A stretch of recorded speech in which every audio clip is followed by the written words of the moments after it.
Você escreveu discordando do que eu disse em um dos meus vídeos, de que o arrebatamento poderá ocorrer a qualquer momento. E para só depois disso surgir a apostasia, o anticristo e a grande tribulação, e culminando então com a vinda de Cristo ao mundo para reinar. Na verdade, essa é a opinião de muitos cristãos. Mas essa opinião cria certas dificuldades para fazer os eventos bíblicos se encaixarem, em especial as promessas que foram feitas a Israel. Eu vou comentar os pensamentos e versículos que você enviou para justificar o seu modo de pensar. Quando eu lhe perguntei quais seriam os fundamentos nos quais você se baseia, você baseia a sua teoria, você respondeu: o primeiro é que o arrebatamento da igreja só ocorrerá ao final da grande tribulação, ante a última trombeta do Apocalipse. 1 Coríntios 15, 51 a 52 e Apocalipse 11, de 15 a 19. Esse foi o seu argumento de que o arrebatamento só seria no final da grande tribulação e com o toque da última trombeta do Apocalipse. A sua suposição, a sua teoria, ocorre por você considerar que a última trombeta de 1 Coríntios 15, 52 seja a mesma sétima trombeta tocada pelo anjo em Apocalipse 11, 15. Mas não é. Compare as passagens. Primeiro, 1 Tessalonicenses 4,16. Porque o mesmo Senhor descerá do céu com alarido, com voz de arcanjo e com a trombeta de Deus. E os que morreram em Cristo ressuscitarão primeiro. Agora vamos a 1 Coríntios 15, 52, que é o mesmo caso. Num momento, num abrir e fechar de olhos, ante a última trombeta, porque a trombeta soará e os mortos ressuscitarão incorruptíveis e nós seremos transformados. Agora vamos comparar com a passagem de Apocalipse 11, 15. E tocou o sétimo anjo a trombeta. E houve no céu grandes vozes que diziam: os reinos do mundo vieram a ser de nosso Senhor e do seu Cristo, e ele reinará para todo sempre. Em 1 Tessalonicenses 4,16, nós temos a trombeta de Deus, não do anjo. Parece ser a mesma até de 1 Coríntios 15, 52. Eu creio que ambas mencionam a ressurreição dos que dormiram em Cristo e a transformação dos vivos que creram em Cristo, que creram em Jesus.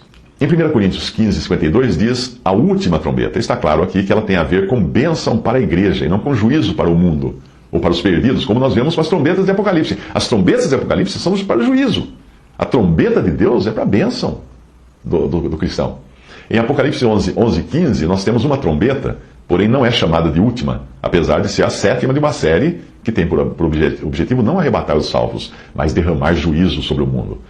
Você escreveu: o segundo é que, após a vinda de Cristo para derramar seu sangue pelos pecados, o véu do templo para sempre se rasgou, o Espírito Santo nos veio para sempre e jamais se ausentará. O que vai ser tirado da terra na época do anticristo é a palavra de Deus. Ela é que vai ser retirada da terra, e você cita então Amós 8, de 11 a 13. Eis que vem dias, diz o Senhor Deus, em que enviarei fome sobre a terra, não fome de pão, nem sede de água, mas de ouvir as palavras do Senhor, e irão errantes de um mar até o outro mar, e do norte até o oriente, correrão por toda parte buscando a palavra do Senhor, mas não a acharão. Naquele dia as virgens formosas e os jovens desmaiarão de sede.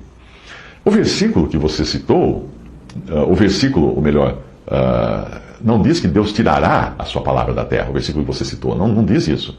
Vamos ler de novo.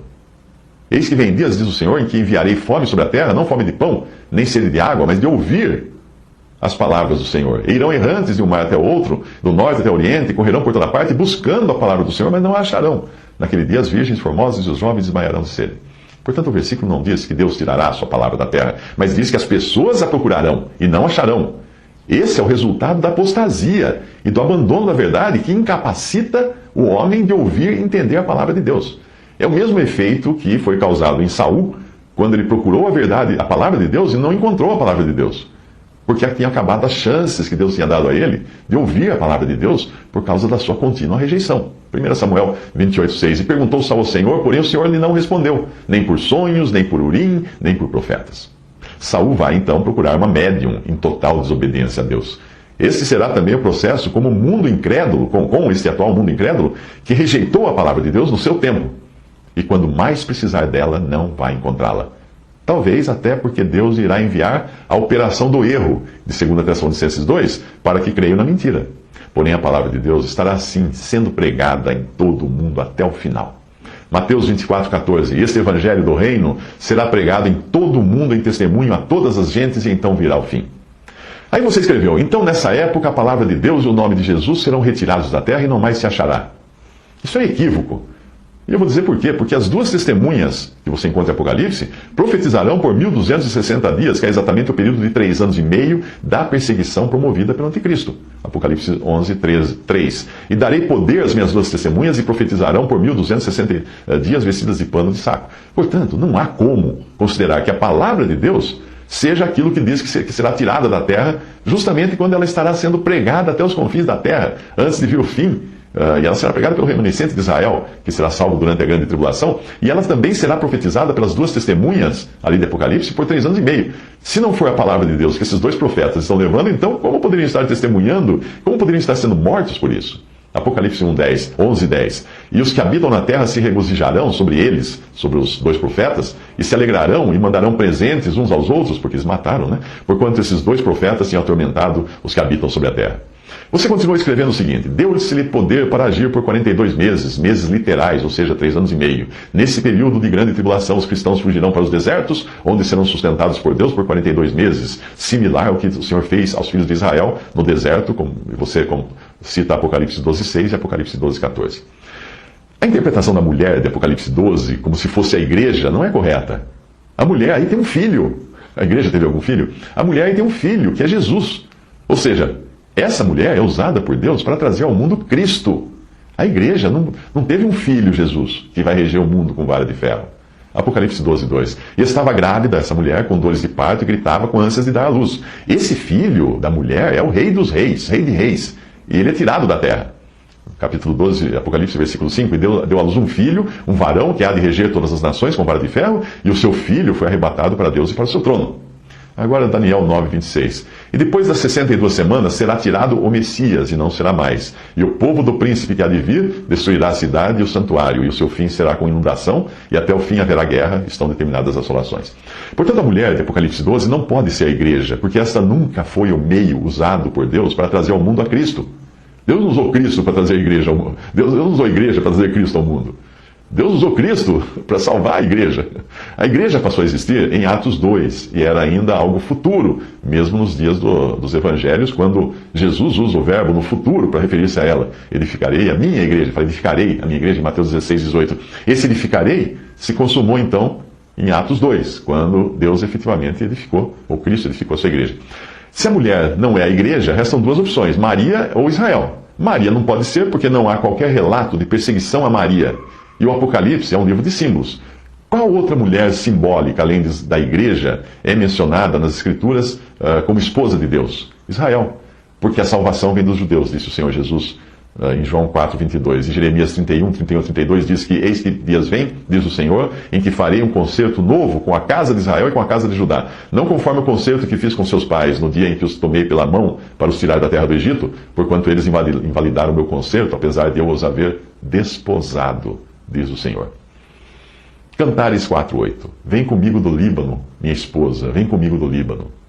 Isso é Deus falando com Israel, ou o Senhor falando com Israel, sua esposa. Você escreveu: e muitos cristãos por esses dias selarão o seu testemunho com a morte. Aí citou o versículo de Apocalipse 14:12. Aqui está a paciência dos santos, aqui estão os que guardam os mandamentos de Deus e a fé em Jesus. Esses que guardam os mandamentos de Deus e a fé em Jesus são os convertidos após o arrebatamento da igreja. Nesse período, judeus e gentios se converterão, mas apenas aqueles que nunca tinham escutado o Evangelho. Muitos serão mortos por sua fé em Jesus. Tenha em mente que, a partir do capítulo 4 de Apocalipse, o tema é o mundo apóstata e os judeus, Israel. A igreja só volta a aparecer no final, na cena das bodas, que não está necessariamente em ordem cronológica com os outros eventos, porque as bodas acontecem fora da terra. Você escreveu: ao ressoar a 7ª trombeta, ao término da grande tribulação, Cristo regressa sobre as nuvens com poder e grande glória para buscar os seus escolhidos. Os mortos em Cristo ressuscitarão primeiro, depois nós, os que ficarmos vivos, seremos arrebatados juntamente com eles nas nuvens, ao encontro do Senhor nos ares. Amém. 1 Coríntios, você cita 1 Coríntios 15, 51 a 52, Mateus 24, 29 a 31, que na realidade não fala da igreja, fala só de Israel, e Apocalipse 11, versículos 15 a 19. Muito bem, esse retorno de Cristo sobre as nuvens é bem diferente do que você encontra no arrebatamento em 1 Tessalonicenses, quando ele não chega a pisar na terra. Ele vem só até as nuvens, onde acontece o encontro com a sua igreja, que é arrebatada da terra e levada para as nuvens, nos ares, para encontrar-se com o Senhor. A grande dificuldade sua está em confundir Israel com a igreja, que são dois povos distintos, com origens distintas, promessas distintas e destinos distintos. Israel foi escolhido desde a fundação do mundo para um reino terrenal. Mateus 25:34 diz: Então dirá o rei aos que estiverem à sua direita: Vinde benditos de meu Pai, possuir por herança o reino que vos está preparado desde a fundação do mundo. Aí estão incluídos israelitas e também os gentios que se converterão. A igreja, por sua vez, foi escolhida antes da fundação do mundo, para habitar não na terra, mas no céu, e depois habitar nos novos céus. Efésios 1:4. Como também nos elegeu nele, em Cristo, antes da fundação do mundo. Para Israel foram prometidas bênçãos terrenas neste mundo: terras, filhos, gado, leite, mel. Nenhuma bênção celestial. Pode procurar no Antigo Testamento. Levítico 20:24. E a vós vos tenho dito: em herança possuireis a sua terra, e eu a darei a vós para possuí-la em herança, terra que mana leite e mel. Eu sou o Senhor vosso Deus, que vos separei dos povos. Para a igreja, a promessa foi de tribulação no mundo e bênçãos espirituais no céu. João 16:33. Tenho-vos dito estas coisas, para que em mim tenhais paz. No mundo tereis tribulações, mas tende bom ânimo, eu venci o mundo. 1 Timóteo 6:8. Tendo, porém, alimento e vestuário, estaremos com isso contentes. A interpretação bíblica que enxerga a igreja em Apocalipse, quando na verdade ela aparece só até o capítulo 3, e daí aparece no final, descendo do céu como uma noiva, esse tipo de interpretação desconsidera tudo que Deus prometeu a Israel e deixa um vácuo no cumprimento dessas promessas terrenas. Veja que interessante o que pode ser uma figura do arrebatamento na abertura do capítulo 4 de Apocalipse, quando João é arrebatado e passa a assistir do céu os eventos que ocorrem na terra. Agora você escreveu em Daniel 11:32-35, nós vemos um povo de Deus sendo purificado e embranquecido e fazendo grandes proezas durante o reinado do anticristo. Esse você escreveu como sendo um argumento de outro leitor sobre o mesmo assunto. Mais uma vez, o erro está em considerar esse povo citado pelo profeta Daniel como se fosse a igreja, mas não é. O povo de Deus citado em Daniel e em todas as profecias do Antigo Testamento nunca é a igreja, porque essa foi um mistério revelado a Paulo muitos séculos depois. Colossenses 1:25-26. Ele fala isso: a igreja da qual eu estou feito ministro, segundo a dispensação de Deus, que me foi concedida para convosco para cumprir a palavra de Deus, o mistério que esteve oculto desde todos os séculos e em todas as gerações e que agora foi manifesto aos seus santos. Percebe?